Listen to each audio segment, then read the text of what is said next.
Mission learning में स्वागत है आपका। आज हम लोग भारतीय संविधान के मोस्ट इम्पोर्टेंट टॉपिक भारत के राष्ट्रपति को समझेंगे। यहाँ से एग्जाम के लिए मोस्ट इम्पोर्टेंट प्रश्न बनते हैं जो एग्जाम में बार बार पूछे जाते हैं। तो आज की दोस्तों क्लास बहुत ही बूस्टर क्लास होने वाली है दोस्तों। तो आइए समझते हैं भारत के राष्ट्रपति को।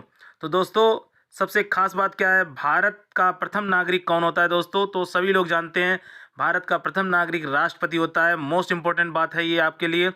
साथ ही साथ दोस्तों भारत का एक राष्ट्रपति ब्रिटेन के सम्राट यानी क्राउन की तरह होता है। ये देश का प्रतिनिधित्व तो करता है लेकिन ये देश पर शासन नहीं करता है। कहने का मीन्स दोस्तों ये है कि भारत का राष्ट्रपति सिर्फ औपचारिक प्रधान होता है।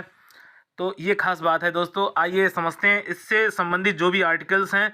तो अनुच्छेद 52 में यानी आर्टिकल 52 में क्या कहा गया है कि भारत का एक राष्ट्रपति होगा। मोस्ट इंपॉर्टेंट आर्टिकल फर्स्ट यानी 52, आर्टिकल 52 में भारत का एक राष्ट्रपति होगा। ये मोस्ट इंपॉर्टेंट बात है। आइए समझते हैं नेक्स्ट इंपॉर्टेंट बात। तो सबसे पहले आर्टिकल 53 आपसे क्या कहता है दोस्तों? भारत की कार्यपालिका की शक्ति राष्ट्रपति में निहित होगी। ये भी आपका मोस्ट इंपॉर्टेंट आर्टिकल्स है दोस्तों। 53 आर्टिकल में कहा गया कि भारत के कार्यपालिका की शक्ति राष्ट्रपति में निहित होगी। ये आर्टिकल 53 कहता है। आइए बात करते हैं नेक्स्ट आर्टिकल की, आर्टिकल 54 की। तो राष्ट्रपति का पद का निर्वाचक मंडल। तो 54 में क्या है दोस्तों? राष्ट्रपति पद का निर्वाचक मंडल। अनुच्छेद 55 में क्या है दोस्तों? तो राष्ट्रपति पद के निर्वाचन की नीतियां बताई गई हैं। राष्ट्रपति पद के निर्वाचन की नीतियां क्या है इस बात को समझेंगे हम लोग। और आर्टिकल 56 में राष्ट्रपति पद की अवधि के विषय में बात करेंगे। साथ ही साथ आर्टिकल 57 में क्या है? तो राष्ट्रपति पद की पात्रता क्या है दोस्तों। तो हम लोगों ने यहाँ पर आर्टिकल 52 यानी भारत का एक राष्ट्रपति होगा। आर्टिकल 53 में क्या है? कार्यपालिका की शक्ति राष्ट्रपति में निहित होगी। और आर्टिकल 54 में राष्ट्रपति पद का निर्वाचक मंडल कैसा होगा। साथ ही साथ हम लोगों ने जाना अनुच्छेद 55 यानी आर्टिकल 55 में राष्ट्रपति पद के निर्वाचन की नीति क्या। साथ ही साथ आर्टिकल 56 में राष्ट्रपति पद की अवधि के विषय में बात करेंगे। और आर्टिकल 57 में राष्ट्रपति पद की पात्रता की बात की जाएगी। तो आइए अब हम लोग समझते हैं राष्ट्रपति के विषय में डिटेल आर्टिकल्स को।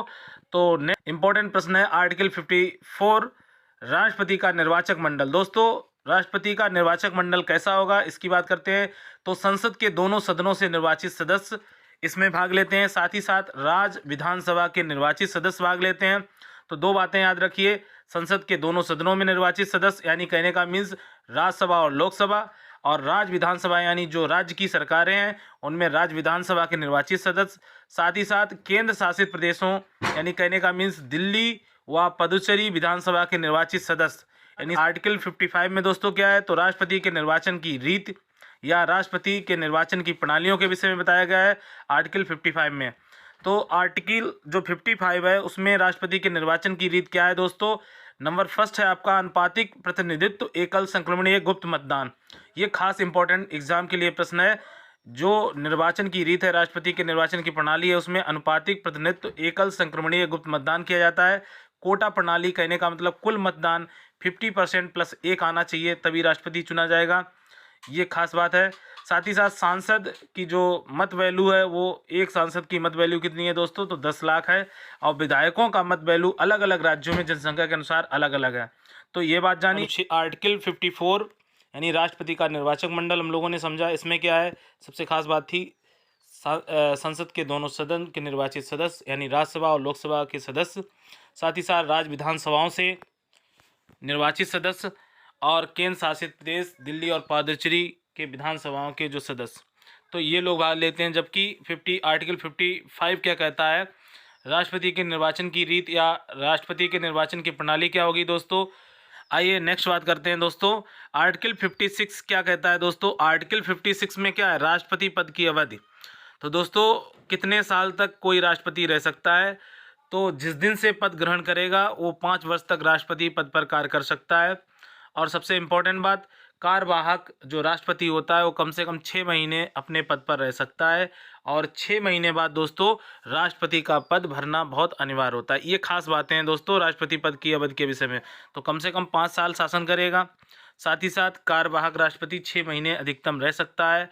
ये भी मोस्ट इम्पॉर्टेंट प्रश्न है। और 6 महीने बाद आपको नया राष्ट्रपति चुनना अनिवार्य हो जाएगा। साथ ही साथ दोस्तों उपराष्ट्रपति राष्ट्रपति के त्यागपत्र की सूचना सर्वप्रथम लोकसभा अध्यक्ष को देता है। उपराष्ट्रपति राष्ट्रपति के त्यागपत्र की सूचना सर्वप्रथम लोकसभा अध्यक्ष को देता है। कहने का मीन्स ये है दोस्तों कि राष्ट्रपति अपना त्यागपत्र किसको देता है, तो उपराष्ट्रपति को, और यह सूचना उपराष्ट्रपति लोकसभा अध्यक्ष को सबसे पहले देता है। साथ ही साथ मोस्ट इंपॉर्टेंट बात क्या है, राष्ट्रपति द्वारा दिया गया त्यागपत्र उपराष्ट्रपति को संबोधित होता है। लिखित एवं लिखित और हस्ताक्षरित, यानी हस्ताक्षर उस पर हुए होंगे किसके, राष्ट्रपति के। अब आइए नेक्स्ट बात करते हैं दोस्तों, आर्टिकल 57 में क्या कहा गया राष्ट्रपति के विषय में, तो पुनः निर्वाचन की पात्रता।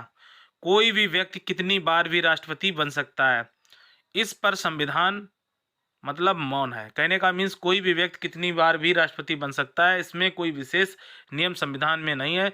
जबकि हमारे देश में राजेंद्र प्रसाद को 2 बार राष्ट्रपति चुना गया था, ये बात हम लोग बहुत अच्छे से जानते हैं।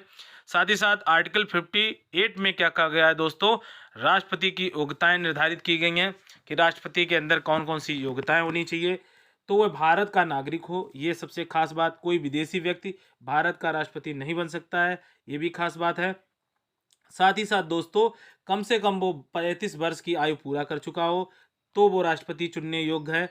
साथ ही साथ लोकसभा का सदस्य चुने जाने की योग्यता रखता हो, ये भी इम्पोर्टेंट बात है। और राष्ट्रपति किसी भी लाभ के पद पर कार्यरत ना हो।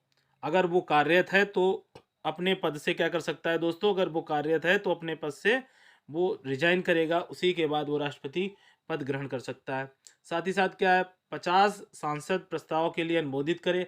कम से कम किसी भी, जैसे राष्ट्रपति के चुनाव में कम से कम 50 राष्ट्रपति के लिए अनुमोदन होना चाहिए, 50 लोग मतलब सांसद अनुमोदित होने चाहिए राष्ट्रपति पद के लिए। और जमानत राशि कम से कम कितनी देनी चाहिए राष्ट्रपति पद के चुनाव के लिए, तो 15,000 जमानत राशि है।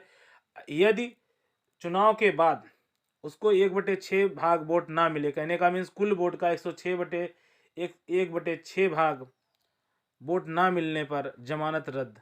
कहने का मीन्स क्या है दोस्तों कि जो भी वोट पड़ते हैं उसका कम से कम किसी भी व्यक्ति को 1/6 वोट मिलना चाहिए, नहीं तो जमानत रद्द मानी जाती है। तो हम लोगों ने खास बात समझी राष्ट्रपति की योग्यता के विषय में, वो कम से कम भारतीय नागरिक हो, साथ ही साथ 35 वर्ष पूरा कर चुका हो और लोकसभा सदस्य चुने जाने की योग्यता रखता हो और किसी भी लाभ के पद पर वो कार्यरत ना हो। यदि कार्यरत है तो उसको अपने पद से इस्तीफा या रिजाइन करके ही राष्ट्रपति बन सकता है। राष्ट्रपति के लिए सबसे खास बात क्या है, कम से कम 50 सांसद अनुमोदन करें। और जमानत राशि कितनी जमा करनी होती है राष्ट्रपति पद के चुनाव के लिए, तो 15,000 रुपये।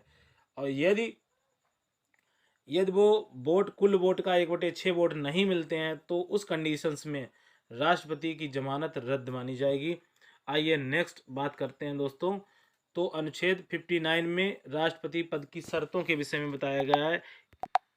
राष्ट्रपति पद की क्या मुख्य शर्तें हैं दोस्तों, 59 आर्टिकल में क्या कहा गया है, वह संसद के किसी भी सदन या राज्य विधायिका का सदस्य नहीं होना चाहिए। यदि कोई ऐसा व्यक्ति राष्ट्रपति निर्वाचित होता है तो उसे पद ग्रहण करने से पूर्व उस सदन से त्यागपत्र देना होगा। मोस्ट इंपॉर्टेंट बात है दोस्तों। साथ ही साथ वह कोई भी अन्य लाभ का पद धारण ना किए हो, ये भी इम्पोर्टेंट बात है। बिना किराया चुकाए आधिकारिक निवास राष्ट्रपति भवन आवंटित किया जाता है, कोई भी किराया नहीं देना होता है राष्ट्रपति को। साथ ही साथ दोस्तों संसद द्वारा निर्धारित उपलब्धियां, भत्ते और विशेषाधिकार प्राप्त होंगे। वेतन भत्ते अन्य सेवा शर्तों में संसद कोई भी कटौती नहीं करेगा।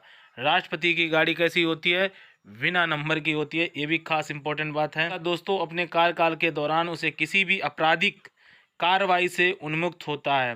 कहने का मतलब उस पर कोई भी आपराधिक कार्रवाई नहीं की जा सकती है जब तक कि वो क्या है, जब तक राष्ट्रपति के पद पर है। यदि कोई कार्रवाई होगी तो उस पर महाभियोग लाया जाएगा और उससे पहले उसे सूचना दी जाएगी 2 महीने पहले।